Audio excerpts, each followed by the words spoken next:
안녕하세요. 물과 도시의 강사 김영준입니다. 일단은 오늘 날짜가 이제 8월 21일이라서 아직 학기가 이제 시작하려면 뭐 얼마 안 남긴 했지만 시작하기 전인데 제가 9월 달에 좀 다른 일들이 많을 것 같아서 미리 이제 녹화를 해둘 겸, 그리고 마침 이거는 또 뭐 이어서 하는 거니까 미리 해두면 좋겠다 생각이 들어서 미리 이제 녹화를 하게 됩니다. 그래서 뭐 저번 시간이랑 마찬가지로 혹시라도 공지사항이 있으면은 뭐 게시판이나 아니면 따로 뭐 연락을 드린다던가 하는 식으로 해서 진행을 하도록 하겠습니다. 그리고 저번 시간 거 녹화한 걸 보니까 이게 원래 되게 천천히 하려고 이렇게 마음 먹고 이렇게 천천히 말하려고 하다가 점점 이 속도가 빨라져서 막 하다가 끝났더라고요. 그래서 개인적으로 생각했던 진도보다 조금 더 나가가지고 이번 시간에 잘하면은 원래 한 시간에 이제 50분씩 해야 되잖아요. 근데 50분을 채우기 힘들 수도 있겠다 뭐 이런 생각이 잠깐 들더라고요. 그래서 혹시라도 이게 50분이 안 되면은 일단 저는 이제 뭐 그냥 검은 화면으로 녹화를 계속 해가지고 그냥 50분 채울 거고요. 그 출석 체크할 때 보통 90% 이상이어야 이제 출석이 체크되는데 혹시라도 50분이 안 넘으면, 지금 넘을지 안 넘을지 모르겠어요. 이게 제가 지금 녹화하기 전이라서. 근데 안 넘을 경우에는 제가 별도로 다른 기준으로 해가지고 출석 체크는 하도록 하겠습니다. 그러니까 뭐 그런 부분은 걱정 안 하셔도 될 것 같아요. 그래서 어쨌든 이번 시간은 저번 시간 이어서 이제 상하수도의 역사에 대해서 이제 말씀드릴 건데, 일단 쭉 넘어갈게요. 저번 시간 했던 부분들은 쭉 넘어가서 이제 뭐 로마 시대 얘기했고 뭐 중세 시대 얘기하면서 흑사병 말씀드렸고, 근대로 넘어와서 이제 두 도시가 있다고 말씀드렸잖아요. 하나가 이제 런던이고 하나가 파리고 해가지고 산업혁명 이후에 이제 급속도로 두 도시가 다 성장하면서 인구가 약 100만이 넘어가게 되고, 인구가 100만이 넘어가니까 당연히 기존의 상하수도 시설이 굉장히 부족하게 되겠죠. 그래서 이 똑같은 문제를 겪고 있는데 이 두 도시가 접근 방법이 약간 달라서, 런던 같은 경우는 자체 수자원에 의존하고 하천 같은 경우는 그냥 오물에 버리는 방식을 택했다고 말씀드렸어요. 그래가지고 그냥 물 같은 거 없을 때는 그냥 상수도는 그냥 템즈강 물을 끌어다가 그냥 쓰기도 하고, 그래서 당연히 상수도가 오염됐고, 그래서 뭐 콜레라가 되게 유행했다는 이런 얘기까지 말씀드렸죠. 그 다음에 또 하수도 같은 경우도 뭐 에드윈 체득이라는 사람을 통해 가지고 하수 농장이란 거를 제안을 받았지만 이거를 거절하고 그냥 똑같이 하천에 계속 그 오염물질을 버리는 식으로 이제 진행을 했고, 그러다 보니까 런던에서 대악취 사건이 발생하기도 했습니다. 예, 그래서 저번 시간에 이제 여기까지 말씀을 드렸고, 이번 시간부터 이제 파리의 상황에 대해서 이제 말씀을 드리려고 하는데, 파리 같은 경우는 약간 좀 다른 접근 방식을 선택했다고 생각을 하시면 돼요. 뭐 과정은 똑같습니다. 도시가 발전하고 인구가 증가하니까 파리 시내에서 쓰고 있던 샘이나 우물 같은 자체 수자원들이 부족하게 돼요. 그래서 이때 런던은 그 옆에 흐르는 템즈강 물을 그대로 썼으면은, 같은 방식이라면 파리는 그 옆에 이제 세느강이 흐르거든요. 그래서 그 세느강 물을 그대로 끌어다가 물을 공급했으면 됐을 텐데, 파리 같은 경우는 이러지 않고 좀 더 안정적이고 깨끗한 상수원을 확보하기 위해서 운하라는 걸 건설합니다. 그래서 우르크 운하라는 걸 건설하는데, 여기 지금 여기 오른쪽 아래 이제 사진 보시면 여기 분홍색으로 얇게 있는 게 이제 파리 시내 지도거든요. 그리고 이 빨간 선이 그때 당시 건설했던 우르크 운하입니다. 이게 한 100km 정도 된다고 해요. 그래서 100km 떨어진 좀 멀리 있는 깨끗한 물을 끌어다가 파리 시내 사람들에게 공급을 한 거죠. 이런 식으로 해가지고 1823년에 이제 운하를 건설하게 되고 공공수도 시스템을 확립을 하게 되고요. 특히 이 물을 뭐 지금처럼 수도꼭지 뭐 집집마다 수도꼭지로 연결하는 게 아니라 이제 시내 전역에 이제 84개 정도의 분수를 설치하고 여기다가 이제 물을 공급해서 사람들이 물이 필요하면은 이렇게 물을 떠갈 수 있도록 뭐 이런 식으로 시스템을 구비했다고 합니다. 그리고 이 분수 시스템 같은 경우는 단순하게 물 공급만 하는 게 아니라 하루에 2번씩 이제 1시간 정도 거리에 방류해서 청소하는 역할을 했다고 해요. 이거는 당연히 이제 흑사병을 극복하는 과정에서 나온 경험에 통해서 이렇게 청소를 한 거겠죠. 그리고 부자들 같은 경우는 집으로까지 이제 수돗물을 끌어와서 이제 사용하기 시작했고요. 이 우르크나 같은 경우는 지금도 이제 프랑스 가면은 아직도 그게 남아 있다고 해요. 근데 지금은 뭐 상수도나 식수로는 전혀 쓰이지 않고 그냥 약간 그냥 조경용 하천 뭐 이런 용도로만 사용되고 있다고 합니다.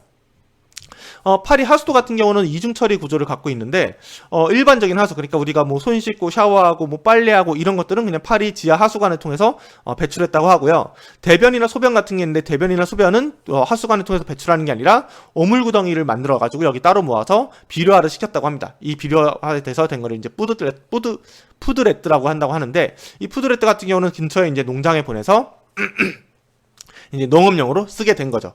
아무래도 이제 그 하수관에 이제 대변이나 소변 같은 게 안 들어가고 그냥 우리 손 씻은 물, 뭐 설거지한 물, 뭐 이런 물만 들어가다 보니까 당연히 런던에 비해서는 오염이 좀 덜했겠죠. 그래서 오염이 얼마나 덜하냐면은 파리 하수도 같은 경우는 이렇게 이제 투어 프로그램이 있었다고 해요. 그래서 여기 돈 많은 귀족, 뭐 남자, 여자, 뭐 이런 사람들이 여기 뭐 마차 같은 걸 타가지고 이 파리 하수도 같은 걸 막 여행을 하는 거죠. 그래서 이러한 게 지금까지 이어져 가지고요. 파리 가시면 파리 하수도 박물관이라고 이렇게 있다고 합니다.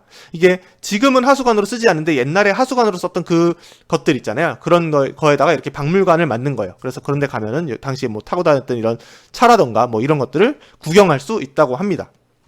뭐 그만큼 이제 하수관이 워낙 뭐 깨끗하게 관리가 돼서 뭐 냄새 같은 것도 잘 안 나고 또 워낙 웅장하고 크게 지어지니까 되게 신기하기도 하고 뭐 이런 식으로 해가지고 이제 이런 걸 이제 투어 프로그램으로까지 한 거죠. 그리고 어떤 이제 프랑스 작가가 이 하수관을 보고 엄청나게 큰 감명을 받아서 소설을 쓰게 되죠. 그중 하나가 장발장이라고 합니다. 뭐 레미제라블이죠. 정확히 말하면은 레미제라블 뭐 스포를 좀 해드리자면은 마지막에 이제 마테우스가 이제 막 총상을 입나 그래가지고 부상당해서 이제 해롱해롱 할 때 장발장이 하수관을 통해서 얘를 탈출시키죠. 그리고 뭐 그때 이제 그 하수관이 워낙 크고 웅장하고 꼬여있고 이래서 길찾기 어렵고 하다는 거에 감명을 받아서 그런 장면을 넣었다고 해요. 근데 뭐 파리 같은 경우도 똑같은 일을 겪게 됩니다. 부유층을 중심으로 해서 목욕이나 수세식 화장실이 본격적으로 보급되기 시작을 해요. 수세식 화장실 같은 경우에는 대소변 내에 이제 대소변을 물로 처리하다 보니까 당연히 그 안에 물이 많겠죠. 이 안에 물이 많다 보니까 비료화가 된다는 거는 어쨌든 얘를 바짝 말리고 약간 썩혀가지고 그 독성도 날리고 뭐 이런 식으로 해야 되는데 얘가 일단 안 말라요. 그러니까 비료화가 굉장히 어렵겠죠. 시간이 굉장히 오래 걸린다던가 되게 오랫동안 그 노출시켜 놔야 된다던가 이런 문제가 발생하니까. 그래서 얘가 비료화가 안 되니까 어쩔 수 없이 하수로 유입을 시키는데 하수로 유입시키니까 일단 없던 게 들어오니까 당연히 하수량이 증가하겠죠. 하수량도 증가하고 또 대변이나 소변하면 얼마나 이게 냄새가 나겠습니까? 그러니까 악취가 엄청나게 발생하는 그런 문제가 발생하게 됩니다. 그래서 이러한 문제로 인해서 하수관이 워낙 오염이 심해지고 그러다 보니까 하천도 오염이 심해지고 이런 문제가 발생하다 보니까 이걸 해결하기 위해서 하수농장 이런 걸 이제 파리에서 도입하게 돼요. 이 하수농장이라는 게 뭐 저번 시간에 말씀드렸지만 런던에서 하수도 문제가 너무 심각해가지고 에드윈 체드윅이라는 사람한테 야 이것 좀 해결할 아이디어를 나한테 좀 알려줘 라고 해가지고 이 사람이 이런 걸 하십시오 하고 딱 했는데 런던은 이거 별론데? 라고 딱 한 거죠. 근데 파리 같은 경우는 오 이거 괜찮은데? 해가지고 직접 설치를 한 거예요. 그래서 파리시가 이렇게 있으면은 하수농장을 이 파리 하류 쪽에 요렇게 빗금친 부분에 설치를 하게 됩니다. 그래서 파리에서 발생한 하수를 이쪽으로 보내가지고 여기서 농사를 짓는 데 쓰는 거죠. 그러니까 파리 같은 경우는 하수를 이제 세느강으로 흘려보냈으면 굉장히 냄새가 많이 나서 뭐 런던 같이 대악취 사건이 난다던가 뭐 이런 문제가 발생할 수 있는데 이걸 외부로 이렇게 하니까 그런 악취 문제나 이런 게 전혀 없어서 좋고 또 농장 같은 경우에는 비료 같은 경우가 당시에는 굉장히 구하기 어려운 거였거든요. 굉장히 비싸고 그런데 이렇게 하수를 통해서 농사를 짓게 해주니까 비료값도 아끼고 뭐 농사도 잘 되고 그래서 좋고 그래서 약간 윈윈이 되는 그런 형태가 나타나게 됩니다. 그래서 파리 같은 경우는 하수 문제를 근본적으로 해결하기 위해서 하수농장 아이디어를 채택하게 되고요. 그 다음에 당시 사람들도 이제 하수가 흙에 스며드는 과정을 통해서 오염물질 제거됨을 알았기 때문에 굉장히 많은 지지를 얻어서 실행이 되고 이를 통해서 하수 거의 대부분이 재활용되게 됐다고 합니다. 근데 하수농장이 일단 성공하고 나니까 당연히 수세식 화장실이 더욱더 보급돼서 하수도 시스템이 직접 연결되겠죠. 그러다 보니까 오물구덩이가 폐쇄가 돼요. 오물구덩이가 폐쇄가 돼서 그냥 하수는 그냥 대소변은 계속 하수로 들어오고 이 하수는 하수농장을 통해서 농장으로 공급되는 와중에 도시가 계속 성장을 해요. 인구가 계속 늘어나니까 대소변 양은 점점 늘어나요. 근데 도시가 지속적으로 성장하는 만큼 하수농장도 그럼 점점 더 커져야 되는데 그게 쉽지가 않아요. 농지가 결국 부족하게 됩니다. 그래서 뭐 이런 걸 좀 극복하려고 하수농장을 좀 확장하자 이런 프로젝트가 이제 제안이 되는데 일단 거절이 되고요.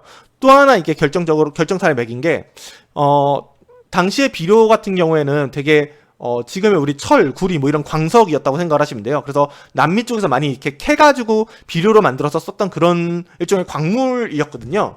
근데 어떤 똑똑한 독일 화학자가 정확히는 하버랑 보슈 이 두 과학자인데 이 두 사람이 비료를 되게 싼 값으로 만드는 방법을 발명을 해요. 비료를 굉장히 싼 값으로 만들 수 있다 보니까 더 이상 하수농장 쓰느니 내가 비료를 사다 쓰는 게 더 싸다가 되는 거죠. 그러다 보니까 하수농장이 점점 폐쇄되고 그래서 결국 똑같이 그 영국 런던이랑 똑같이 결국 이제 대소변이 포함된 하수가 하천으로 흘러 들어가게 되는 원인이 됩니다. 이 하버보슈라는 사람이 이제 독일 과학자인데 이 사람들이 한 게 공기 중에 있는 질소를 암모니아로 바꾸는 화학공법을 개발해요. 이 암모니아를 비료로 바꾸는 방법은 이미 이전에 있었거든요. 그래서 이를 통해서 이제 농업혁명이 일어나고 농업 생산량이 급증하게 되는 원인이 됩니다. 근데 이것 때문에 이제 하수농장은 망하게 되는 또 원인이 되기도 해요. 뭐 약간은 뭐 시간이 좀 있을 것 같으니까 조금 곁다리 얘기를 하면은 뭐 전혀 중요한 얘기는 아닌데, 이 하버란 사람과 보슈란 사람, 이 사람이 이제 둘 다 독일 사람이거든요. 그래서 하버란 사람은 이제 과학자, 그래서 이런 기술을 개발한 사람이고, 보슈란 사람은 약간 공장에서 일하는 약간 기술자, 엔지니어, 약간 이런 거예요. 그래서 하버란 사람이 이제 원리를 개발하고, 보슈란 사람이 대량화를 시킨 이런 사람이라고 생각을 하시면 되고, 당시 이제 독일에서 이런 게 발명된 다음에 이제 독일에서 꽁꽁 싸매고 이제 이걸 기밀로 이렇게 유지하고 그 안에서만 생산하고 그러고 있다가, 이 하버랑 보슈란 사람이 이제 독일 사람인데, 이때 당시에 또 터졌던 게 세계 1차 대전이랑 2차 대전이거든요. 그래서 세계 2차 대전 이후에 이제 독일이 지고 나서 프랑스에서 이거를 그 전쟁 배상금의 하나로 요 기술을 달라고 해가지고, 그때부터 프랑스로 이제 기술이 유출되고 또 영국으로 유출되고, 이렇게 해서 점점 더 퍼져서 이제 전 세계적으로 이제 이 공정이 널리 쓰이고 있다고 합니다. 뭐 시간이 남아서 약간 딴 얘기를 좀 했고요. 뭐 어쨌든 이렇게 이제 산업혁명을 거쳐서 이제 근현대로 와서 이제 미국으로 갈 건데, 미국에서 장티푸스라는 게 발병을 합니다. 정확히 발병한 위치는 로렐과 로렌스 요 두 지방이에요. 그래서 이 장티푸스 같은 경우도 물과 음식을 통해서 전염되는 그런 균이 원인인 거예요. 그래서 이때 당시 이제 장티푸스가 발병을 하니까 이걸 이제 보건 뭐 이런 데서 이제 조사를 하니까, 하수에 포함된 하수의 이제 상류에서 하수가 이렇게 내려오는데, 이 하수가 오염된 상태의 상류의 물을 그대로 이 하류 지방 두 도시가 마시니까 당연히 그 오염된 물을 그대로 마셨으니까 병이 났겠죠. 그런 원인으로 인해서 장티푸스가 발병했다는 걸 알아내요. 근데 이 로웰 지방 근처에 이제 지하수가 있었나 봐요. 그래서 이 지하수를 이용해 가지고 이 문제를 해결합니다. 근데 문제는 이 로렌스였는데, 이 로렌스 같은 경우는 주변에 지하수도 없어요. 그렇다고 해서 상류에 깨끗한 물을 끌어오자니 여기 위에 있는 것들을 이제 끌어올려니까 너무 멀잖아요. 그래서 이것도 별로 현실적이지가 않아요. 그래서 어떻게 하면 이 문제를 해결할 수 있을까 고민을 하다가 결정한 게 이제 정수장을 건설하기로 결정을 합니다. 그리고 이거는 이제 장티푸스 메리라고 당시에 이제 장티푸스를 엄청나게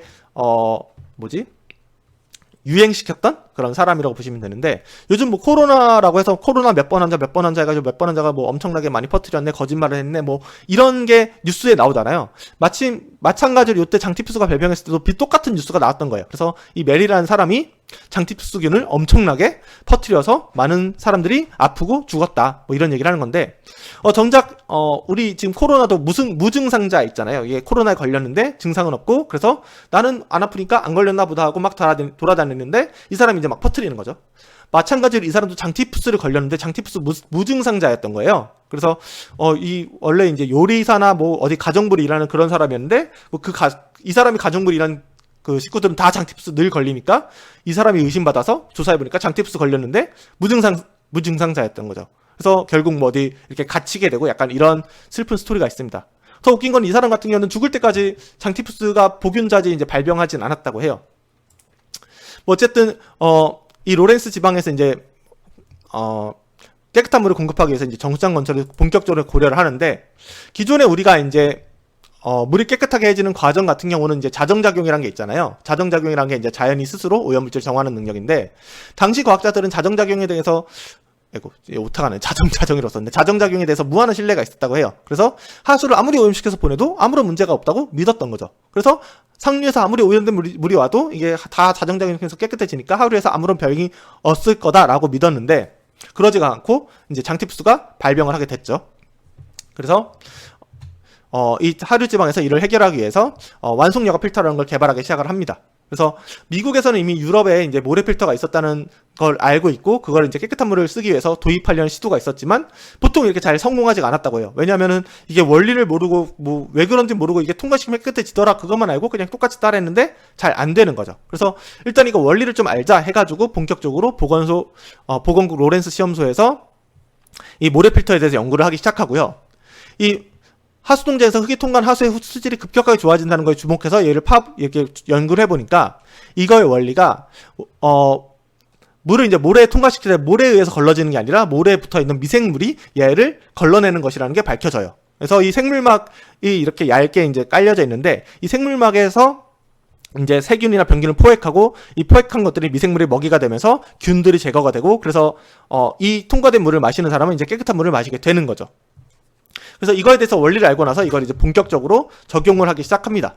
그래서 이 로렌스에서 이제 이 모래 그 완속여과 필터를 적용을 하기 시작하니까 장티푸스 발병률이 80%가 줄어들어요. 원래 이렇게 잘한 거 있으면 이제 자랑하고 싶잖아요. 그래서 여기 유나이티드 연방 정부에 이제 보고를 합니다. 야, 우리가 이런 필터를 설치했더니 장티푸스가 80%가 줄더라. 우리 엄청나게 뛰어나다. 우리 잘났다. 뭐 이렇게 자랑을 하니까 연방 정부에서 그래, 이거 그러면 한번 미국 전역에 설치해 볼까 해가지고 이때부터 전역으로 미국 전역에 이런 완속여과 필터, 그러니까 정수장이 건설되기 시작합니다.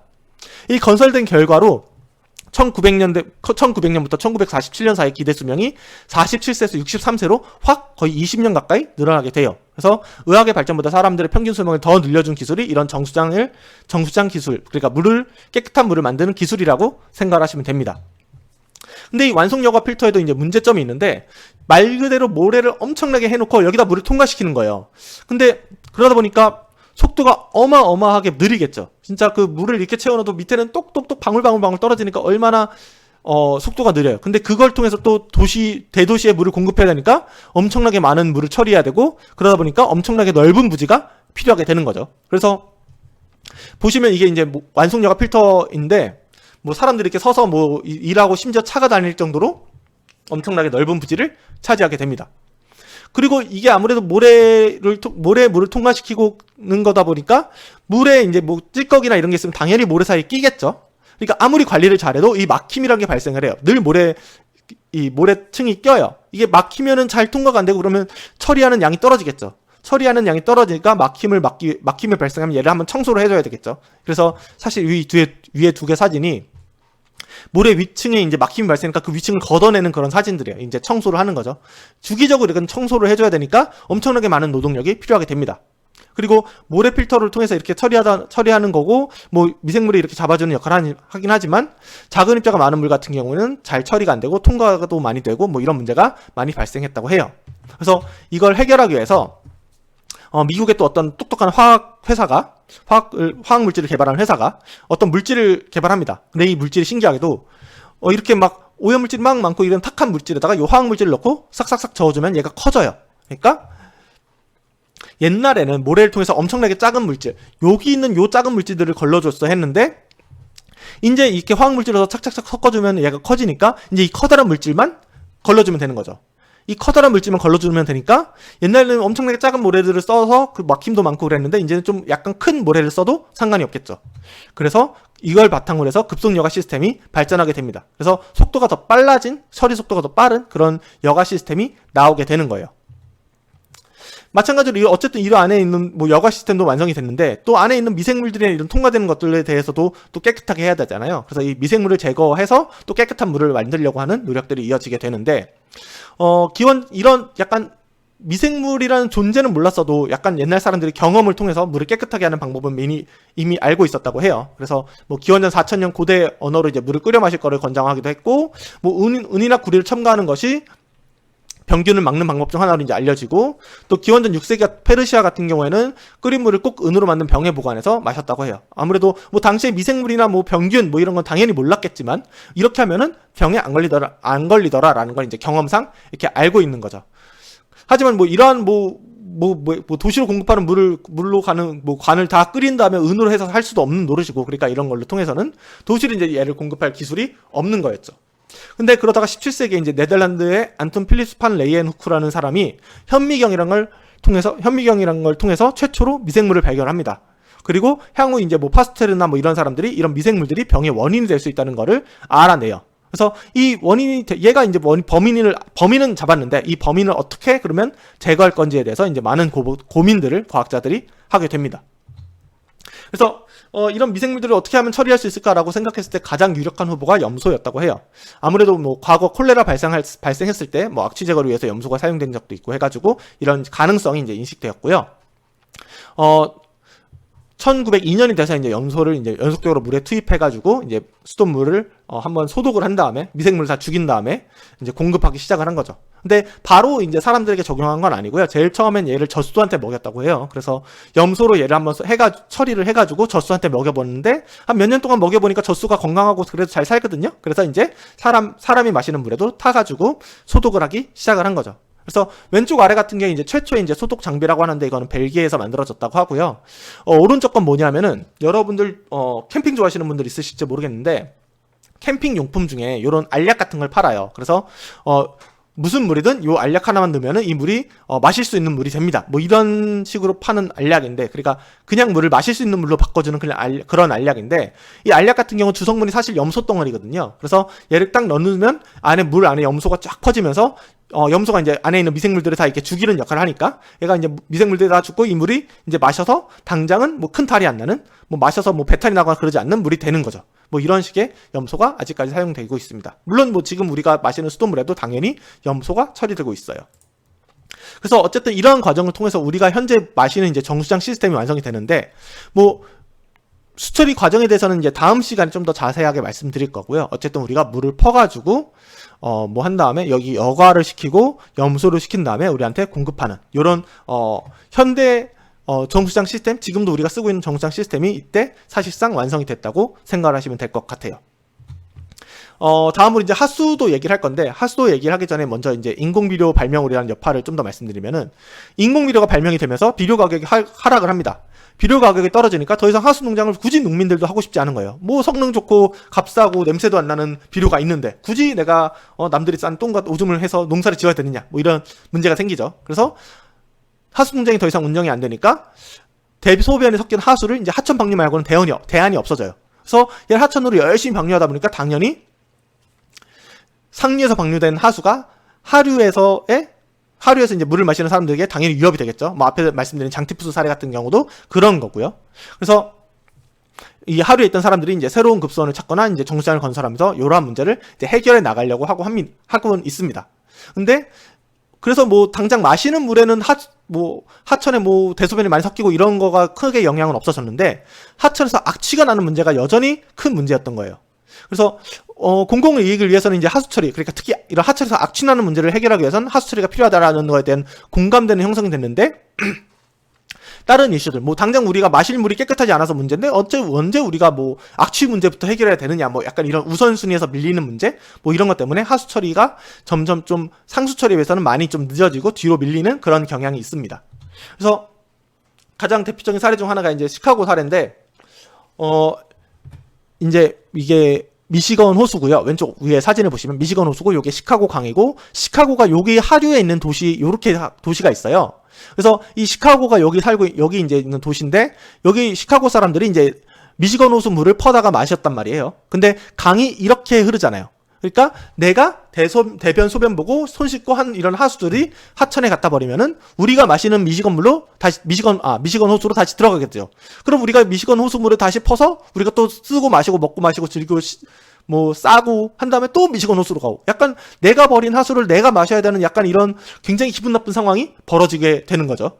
그래서 이 시카고 사람들이 어떻게 머리를 썼냐면은, 그래, 우리 미시건 호수로 보내지 말고 멀리 그냥 밖 외부로 보내버리자라고 생각을 한 다음 해가지고 공사를 하기 시작합니다.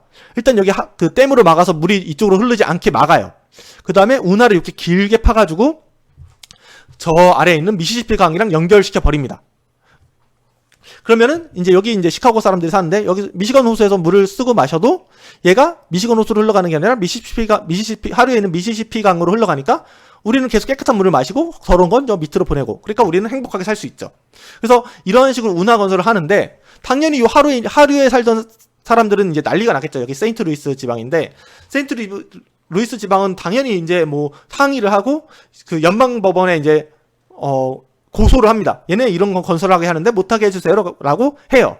근데 뭐 여러분들 아시다시피 뭐 우리가 법원에 이제 뭐 고소를 한다고 해서 바로 판결이 나오는 건 아니잖아요. 뭐 짧게는 몇 달, 길게는 몇 년까지 걸리는 경우도 있잖아요. 그래서 이것도 이제 당연히 시간이 오래 걸렸고, 이 시카고 애들은 되게 영악하게도 그 걸리는 3년 안에 공사를 다 끝내버려요. 그래서 운하공사 3년 안에 다 끝내버리고 심지어 세인트루이스 사람들이 집니다. 그래서 이게 건설된 게 그대로 승인이 나요. 그래서 세인트루이스 사람들은 아이고 망했네. 우리는 이제 시카고 사람들이 똥 싸고 오줌 싸고 우리가 마시게 생겼네라고 이게 엄청 슬퍼하고 있었는데 막상 물이 와보니까 깨끗한 거예요. 왜 깨끗한지 해가지고 조사를 해보니까 자정작용 때문에 이제 깨끗해진 거죠. 이 흘러가는 거리가 한 80km 정도 됐다고 해요. 이 80km 정도, 400km 정도 흘러가게 됐다고 해요. 그러니까 요 안에서 이제 자정작용이 일어나면서 깨끗해진 건데, 완벽하게 깨끗해지는 거는 뭐 400km도 다 필요 없고 한 80km 정도 흘러가니까 이 시카고에서 버린 하수가 깨끗하게 처리돼서 깨끗한 물이 세인트루이스 지방으로 왔었다고 해요. 그래서 어쨌든 이때 이제 작용한 게 자정작용인데, 이 자정작용 같은 경우는 이제 오염물질이 아까 말씀드린 대로 이제 물이 흘러가면서 자연 하천 내에서 자연스럽게 이제 스스로 얘를 회복하는 그런 거를 자정작용이라고 해요. 그래서 일단 이것도 다음 시간에 이제 좀 더 자세하게 말씀드릴 건데, 일단은 간단하게 말씀드리면은 이제 산소 농도가 있고 오염물질 농도가 있고, 여기 이제 오염물질 농도이 유입되면서 오염물질 농도가 이렇게 바닥을 기다가 갑자기 빡 하고 점프하게 되죠. 처음에 이제 점프했을 때는 수계에 있는 미생물들이 산소를 소비하면서 오염물질을 분해해요. 이거를 이제 호기성 분해라고 하는데, 이거는 뭐 다음 시간에 좀 더 자세하게 말씀드릴 거고요. 그 다음에 산소가 다 소비가 되면은 악취가 나기 시작하면서 이때부터는 혐기성 분해가 진행이 되게 됩니다. 어쨌든 이렇게 계속 물이 흘러가면서 대기 중에서는 계속 산소가 녹겠죠. 산소가 녹으면서 결국 하천이 정화되고 이제 원상복귀가 되게 됩니다. 근데 뭐 이런 하천이 아무리 자정작용을 한다고 해도 인간이 더 오염을 많이 시키면은 이런 자정작용 한계를 넘어가겠죠. 그래서 하수 처리가 필요하겠다라는 생각을 사람들끼리 이제 공유는 하게 돼요. 그런 인식을. 이러한 상태에서 이제 다양한 이제 하수 처리 시스템들이 나오게 되는데, 제일 처음 나온 거는 이제 이모프 탱크라고 해요. 그래서 제일 우리가 흔히 말하는 정화조, 이게 이제 이모프 탱크인데, 원리는 되게 간단합니다. 하수가 이렇게 들어와요. 그러면은 악취나 이런 가스 같은 건 위로 이제 배출해요. 그 다음에 고형물질이 있을 거 아니에요. 뭐 우리가 버린 하수 안에 뭐 이런 음식물 찌꺼기라던가 뭐 대변이라던가 이런 것들이 고형물들이 있겠죠. 이런 건 바닥에 깔아앉혀요. 그러면 악취 날리고 좀 더러운 거 깔아앉히고, 그럼 어느 정도 처리가 됐죠? 이걸 그냥 내보냅니다. 이게 이제 정화조 이모프 탱크라고 하는 거예요.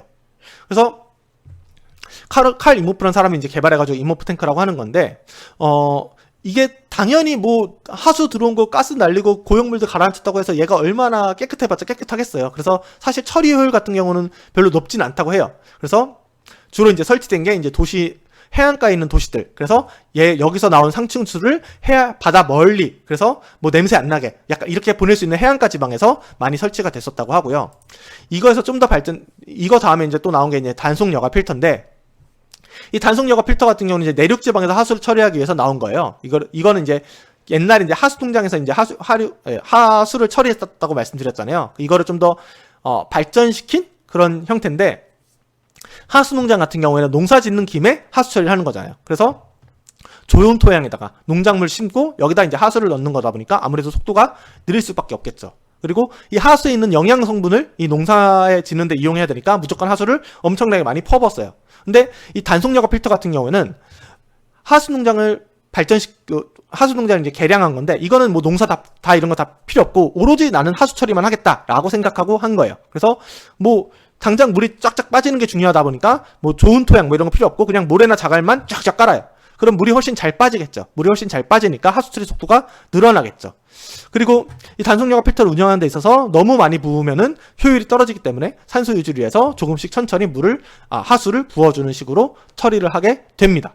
이게 이제 단속 여과 필터인데, 이 단속 여과 필터는 결국 또 문제가 뭐냐면은 어디 멀리 땅이 있어야 되고 이 땅에서만 우리가 처리할 수 있는 거예요. 그러니까 우리가 하수 처리를 뭐 예를 들어서 뭐 어디 동네에다가 하고 싶은데, 이 동네에 그럼 이런 땅이 없으면 우리가 처리를 못 하는 거예요. 내가 원하는 곳에 내가 하수 처리할 수 있는 장소를 만들고 싶다. 이래가지고 다음에 나온 게 이제 살수 필터라고 보시면 됩니다. 그래서 단속 여과 필터의 발전형인데, 되게 구조는 단순해요.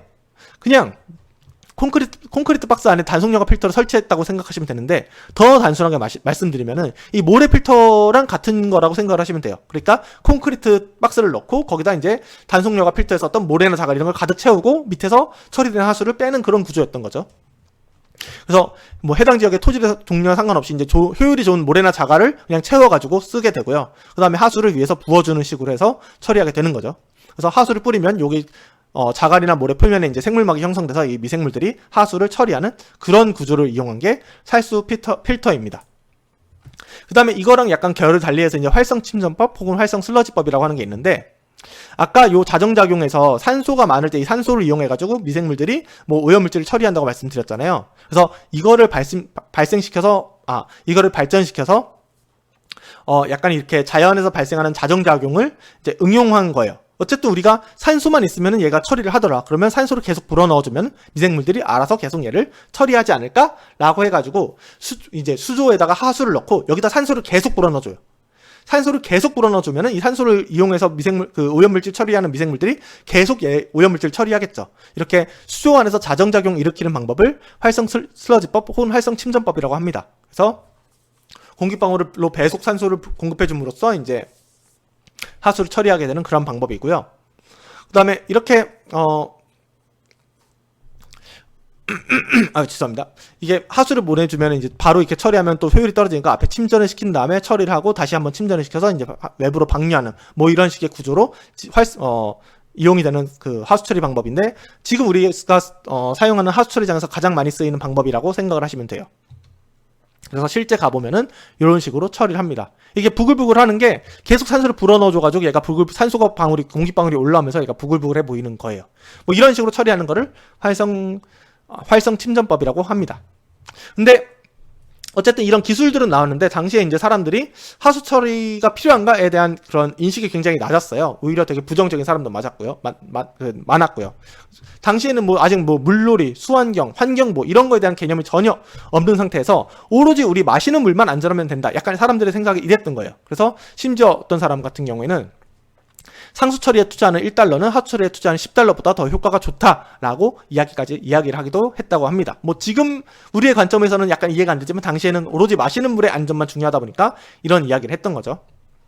다만 하수 처리 같은 경우는 언제 이게 진행이 됐냐면은 하천에서 악취가 너무 날 때, 악취가 더 이상 너무 나가지고 막 그 주변 사람들이 견딜 수가 없을 때, 이때 이제 하수 처리를 간간히 진행했었다고 해요. 그래서 미국 같은 경우는 1948년에 수질오염 방지법이 제정됐지만 지원금이 조달되지 않아서 뭐 흐지부지되는 뭐 그런 문제까지 발생했었다고 합니다. 근데 이런 인식을 확 바꾸는 그런 두 가지 사건이 있었는데, 하나는 레이첼 카슨이라는 사람이 이제 침묵의 봄이라는 책을 씁니다. 그 다음에 또 하나는 이제 쿠야호가 강에서 이제 화재가 난 건데, 이 침묵의 봄이라는 책과 쿠야호가 강에서 화재가 나면서 사람들의 환경보호에 대한 관심이 확 올라가요. 그래서 1970년대부터 초반에 이제 다수의 환경 법안이 통과되고, 이때부터 이 돈을 지원받아서 하수처리장이 본격적으로 보급되기 시작을 해요. 그러니까 미국에서 하수처리장이 본격적으로 도입돼서 보급된 게 1970년이라는 거예요. 그러니까 생각보다 얼마 안 됐죠. 지금으로 따져도 한 50년 정도밖에 안 된 거죠. 잠깐 물 한 잔 마시고 시작을 하겠습니다.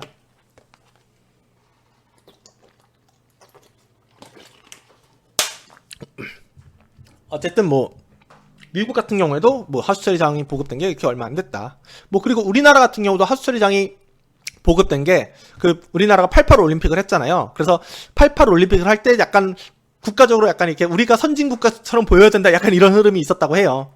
그래서 그때 이제 여러 가지 이제 녹화 사업이나 뭐 판자촌 없애거나 뭐 이런 걸 하면서 동시에 하수처리장도 건설을 하수처리장도 그때 이제 많이 보급됐었다고 합니다. 다음에 이제 좀 더 가까이 현대 쪽으로 와가지고 다시 이제 이 두 가지 사건에 대해서 말씀드릴 건데, 이 침묵의 봄 같은 경우는 무슨 내용의 책이었냐면요. 당시에 살충제로 이제 DDT라는 물질을 많이 썼는데, 이 DDT라는 물질이 사실은 이때 당시에는 몰랐지만 발암 물질이라고 해요. 그래서 이 DDT라는 물질을 통해서 이 물질로 인해서 생태계에 엄청나게 많은 생물들이 죽어나가고 있다. 뭐 이런 이런 거에 관련된 책이에요. 재밌는 건 이 DDT가 워낙 그 성능이 좋은 살충제였다 보니까 이 DDT가 한창 많이 쓸 때 모기가 멸종에 가까워졌었다, 뭐 이런 얘기도 있었다고 해요. 뭐 어쨌든 이런 살충제에 관련된 내용이고, 쿠야오가 강 화재는 이게 뭐냐면은 쿠야오가 강 근처에 이제 화학물질 공장이 있었는데, 이 공장에서 이제 사고가 나서 이런 화학물질이 유출이 된 거예요. 근데 유출된 화학물질에 더군다나 이제 불이 붙어버립니다. 유출된 화학물질이 이제 물 위에 강 위에서 둥둥 떠다니는데 여기에 불까지 붙었으니까 막 강이 불타는 것처럼 보였겠죠. 막 강이 불타면서 뭐 강 위에 있던 선박들 다 이제 태우고 다리들 다 태우고 이러니까 당시 사람들 눈에는 이게 굉장히 충격적으로 보였던 거예요.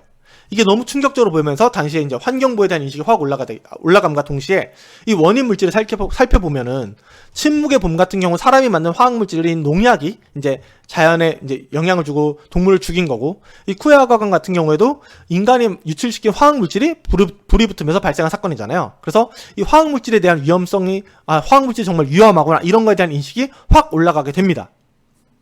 그래서 실제로 이제 뭐 뉴올리언스에서는 이제 상류의 화학 공장 폐수, 뭐 살충제로 사용되는 DDT로 인해서 암 발병률이 뭐 15% 정도로 조사됐고, 뭐 이런 화학 물질들에 대한 경각성이 많이 올라가니까 당시 사람들이 그럼 우리가 마시는 상수도물, 우리가 이제 정수장 처리 과정을 통해서 상수도물에 이런 화학 물질이 안전한가, 발암 물질이 없나, 이런 거에 대한 의심이나 걱정이 이제 들기 시작한 거죠. 그래서 상수도를 우리 수돗물에 갖고 발암 물질을 대대적으로 조사를 해봤는데 약 90여 종이 발견됐다고 해요.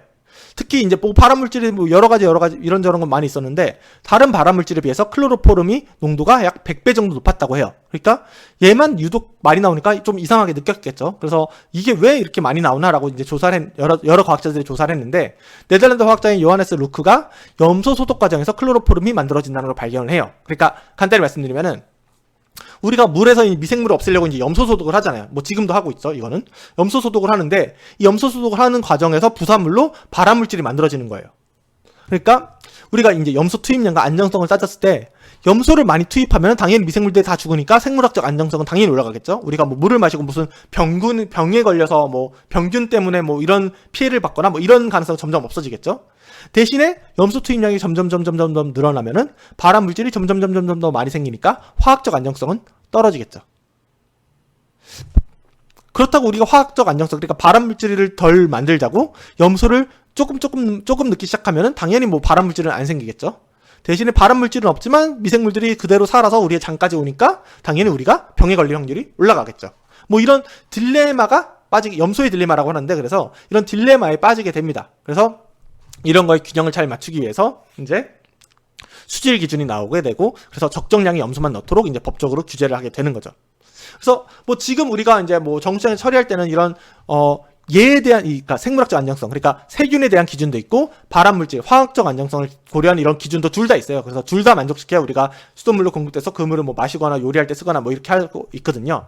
근데 요즘 문제가 되는 것 중 하나가 뭐냐면은, 요즘은 좀 덜한 것 같지만 녹조가 한창 많이 생겨가지고 뭐 수돗물에서 비린 냄새가 난다, 뭐 이런 여러 가지 문제가 있었잖아요. 근데 이거와 더불어서 문제가 뭐냐면은, 이 녹조도 결국 미생물 중 하나거든요. 그래서 이 녹조를 효율적으로 완벽하게 처리해서 뭐 이런 비린내가 안 나게 하기 위해서는 염소 소독을 해야 돼요. 염소 소독을 해가지고 이런 비린내가 나는 그런 미생물들을 잡고 죽이고 해야 이 염소 냄새가 안 나고 뭐 녹조도 깨끗하게 처리되고 문제가 이렇게 됩니다.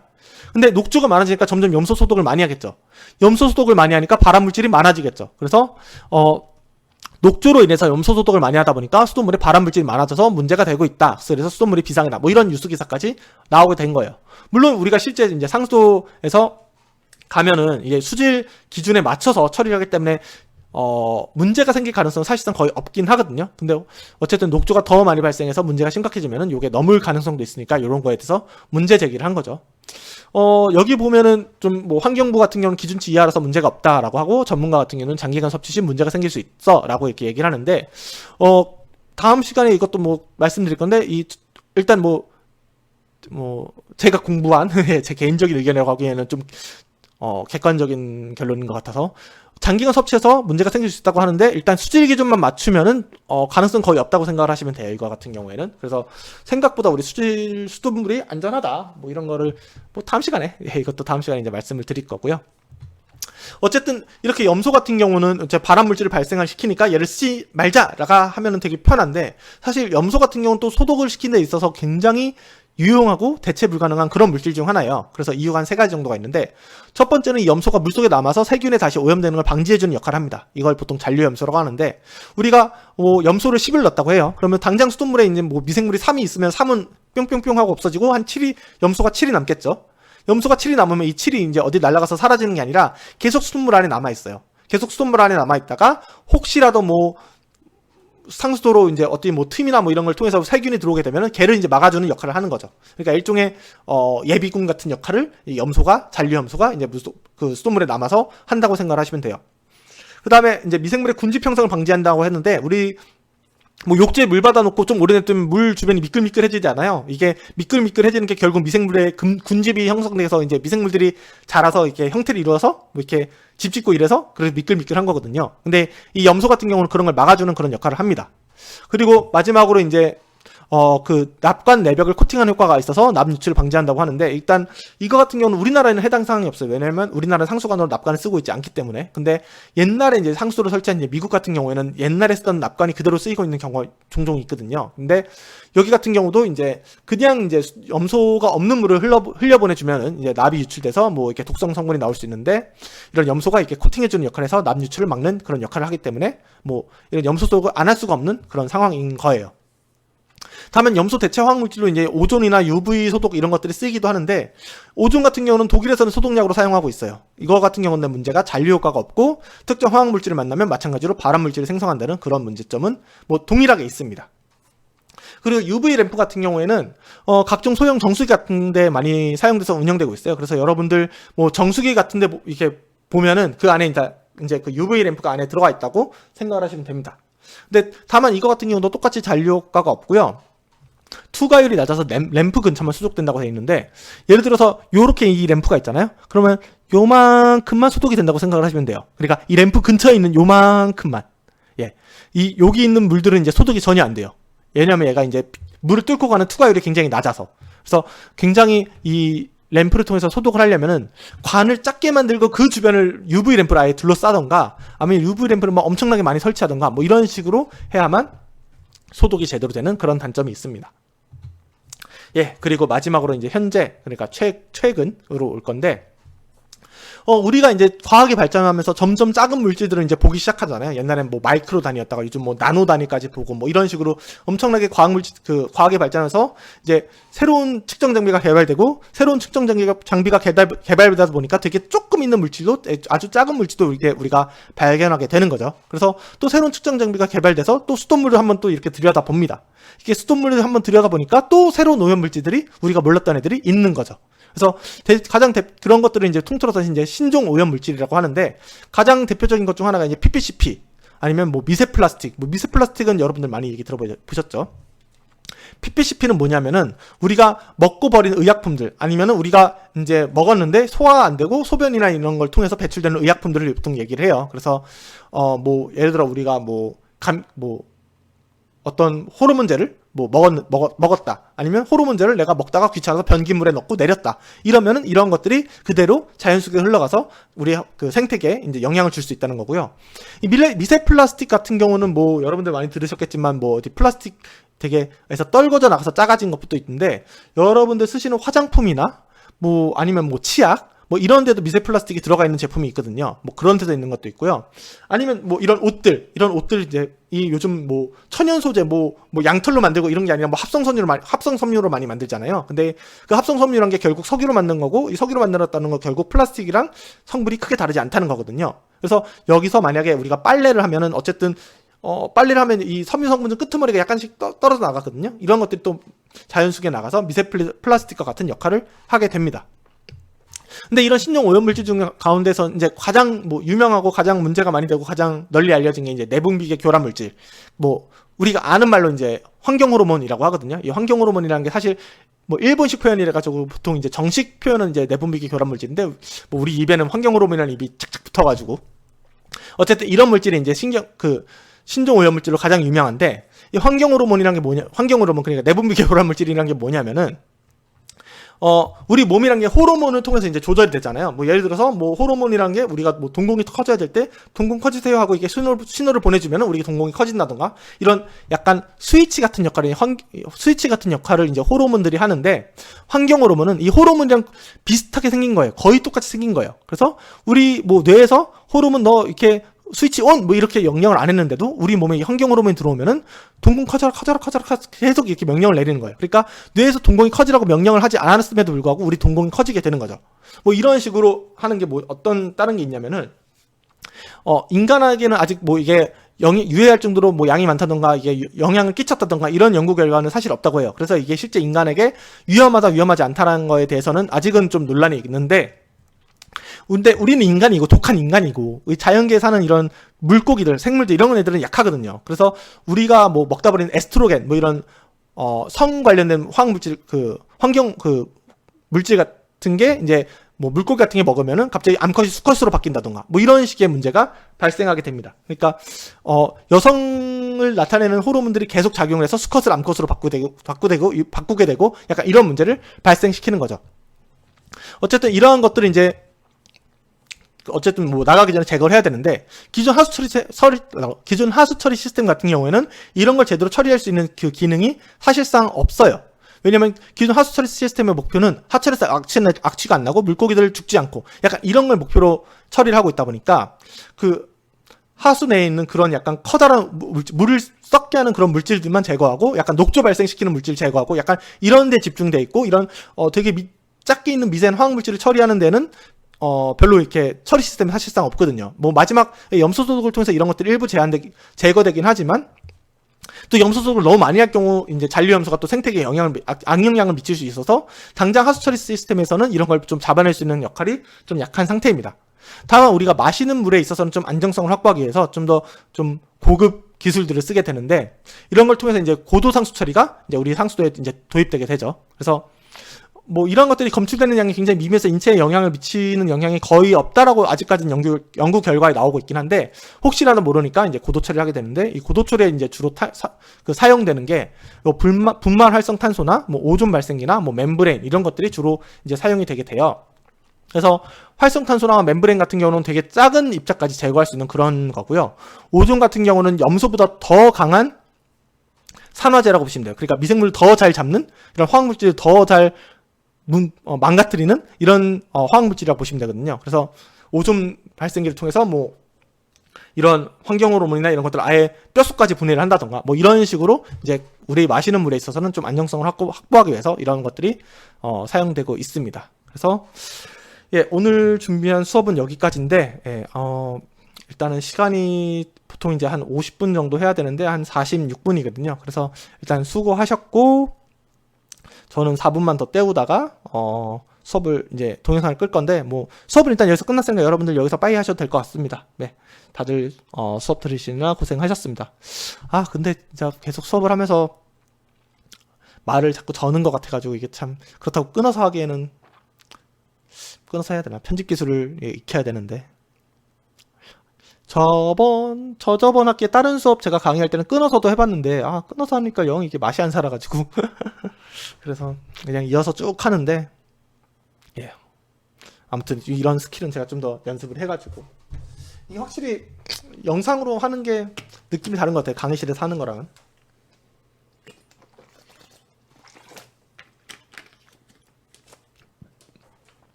그리고 뭔가 확실히 좀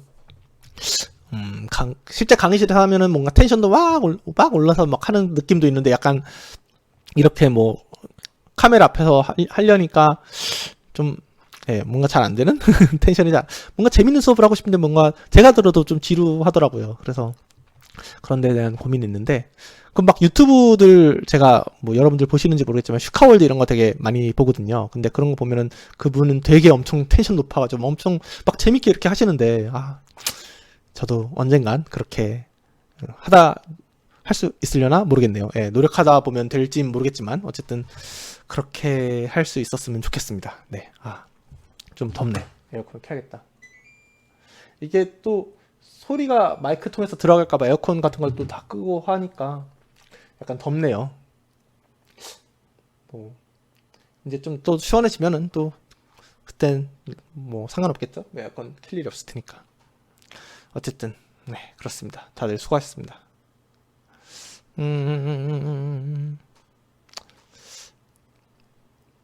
또 드릴 말씀이 아마 대면이 아니라 실시간 강의 같은 경우에는 제가 또 연말에 아직 확정은 안 났는데 잘하면 외국을 나가야 될 수도 있을 것 같아가지고 어쩌면은 실시간 강의는 좀 땡겨서 좀 뭐 9월 중에는 제가 좀 힘들고 10월쯤 중에 좀 몰아서 해야 될 수도 있을 것 같아요. 예, 그래서 제가 강의 계획서에는 뭐 좀 뒷부분에 한다고 써놨는데 생각보다 좀 땡겨서 10월 중에 좀 많이 해야 될 수도 있을 것 같습니다. 네, 그래서 그 부분에 있어서는 혹시 또 이제 수업하다 하면서 저도 일정이 좀 확정되면은 그때 좀 말씀을 드릴게요. 근데 뭐 당장 외국에 나가는 것도 아직 확정은 아니라서 예, 일단은 봐야 되는 거라 그래도 한 9월 달쯤에는 결정될 것 같아요. 예, 그 일정이 저도. 그래서 이게 뭐 코로나 때문에 이게 비대면 수업만 하게 되고 비대면 수업을 하다 보니까 당연하게 뭔가 수업에 원래는 수업하는 날에는 뭔가 아무것도 안 하고 수업만 했는데 이제는 뭔가 수업하는 날에도 뭔가 일이 떨어지는 약간 이런 부작용이란 부작용이 좀 있긴 한데 네 어쨌든 그렇게 하게 될 것 같습니다. 이 코로나 상황을 보면은 이번 학기에도 대면 수업은 좀 어렵지 않을까 싶기도 하고 어쨌든 안전이 중요하죠. 얼렁 다들 백신 맞고 그러면 좀 나아지려나 모르겠네요. 어쨌든 예 시간이 이제 50분이 넘어가지고 예, 여기서 강의는 여기서 끊도록 하겠습니다. 여러분 수고하셨습니다. 다음 시간에 또 뵐게요.